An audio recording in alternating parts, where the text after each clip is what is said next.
अपदीपभव में आप सबका हृदय से स्वागत है। नमो बुद्धाय। तो अपने ज्ञान मार्ग की साधना को आगे बढ़ाएंगे और जानेंगे कि क्या सच में हम लोगों का हृदय निर्मल होता है कि नहीं। तो मेरा ये अपना अनुभव है, कल का ही अनुभव है, जो हम आपके लोगों के साथ साझा करना चाहेंगे। हाँ, निर्मल होता है अगर आपकी इच्छा पे है, सच में आप एकदम सरल और स्वच्छ भाव से किसी भी धर्म में हो, उस धर्म की अच्छी बातें अपनाते हो तो आपका हृदय निर्मल और स्वच्छ होता है। क्योंकि दुनिया का कोई भी धर्म आपको गलत मार्ग पे, जैसे चोरी, व्यभिचार और मार काट या बहुत सारे जो कह सकते हैं कि समाज में कुरीतियाँ बोलते हैं, वो सब नहीं मानता है। परंतु जब आपका हृदय एकदम निर्मल हो जाता है तो आपको आपका मन ही पग पग पर आपको समझाता है, आप डगमगाते हो तो वो संभालता है। तो इस तरीके से कल मुझे एक अनुभव हुआ। कल मैं एक मीटिंग में गई थी। मीटिंग से आते समय मुझे कुछ सामान लेना था। मैंने सामान लिया और उन्होंने कुछ ज़्यादा पैसा मुझे दे दिया। इसके पहले भी मुझे 2 दिन पहले भी एक सामान लेते समय दुकानदार ने ज़्यादा पैसा दे दिया था। मतलब अभी सोचे कि मेरा 105 रुपये का सामान था, उन्होंने मुझसे केवल 90 रुपये ही काटे, क्योंकि मैंने उनको 200 रुपये दिए थे। तो उन्होंने मुझे 110 वापस कर दिया। तो मेरा तो वो ये था कि वो मुझे 95 देंगे, यानी 15 रुपये उन्होंने मुझे ज़्यादा दे दिया।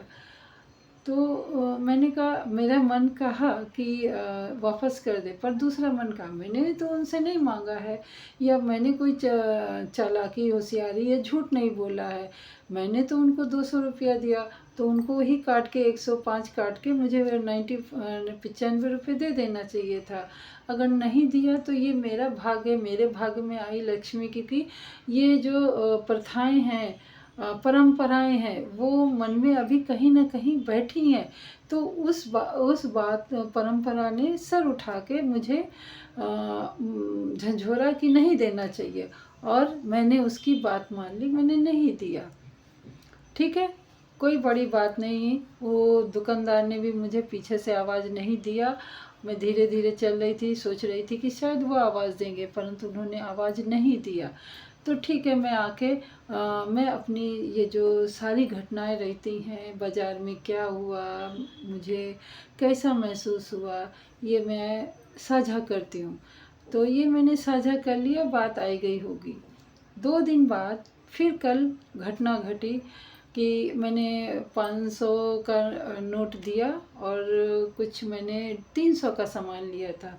तो उनको मुझे लौटाना चाहिए था 200 रुपये, परंतु उन्होंने 300 वापस कर दिया।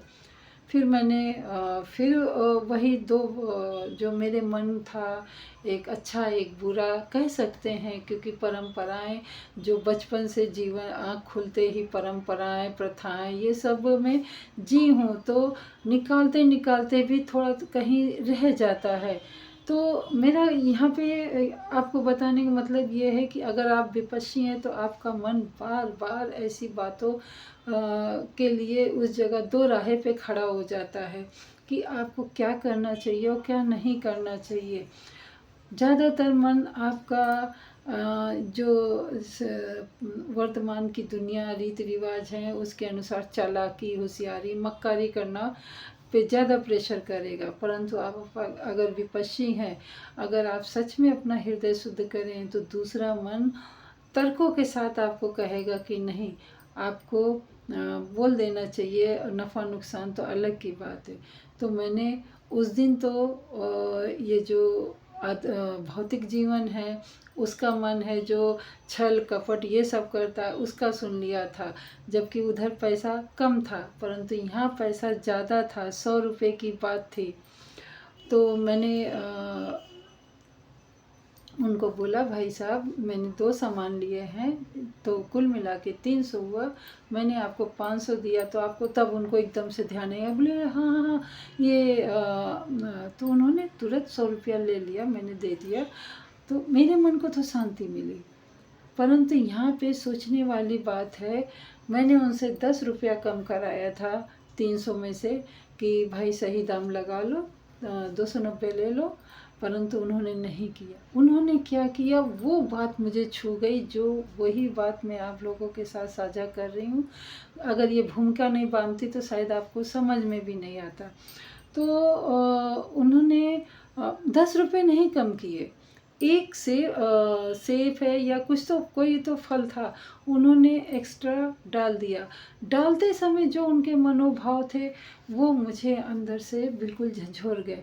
क्यों? क्योंकि मुझे ऐसा लगा कि अगर ये इस समय ये पैसा भी नहीं कम करते, ठीक है वो 300 रुपये ले लिए, परंतु उनको वो एक छोटा सा फल नहीं डालना चाहिए था। उस जगह उनको धन्यवाद बोलना चाहिए था या फिर चेहरे पे आभार लाना चाहिए था, परंतु उन्होंने ऐसा नहीं किया।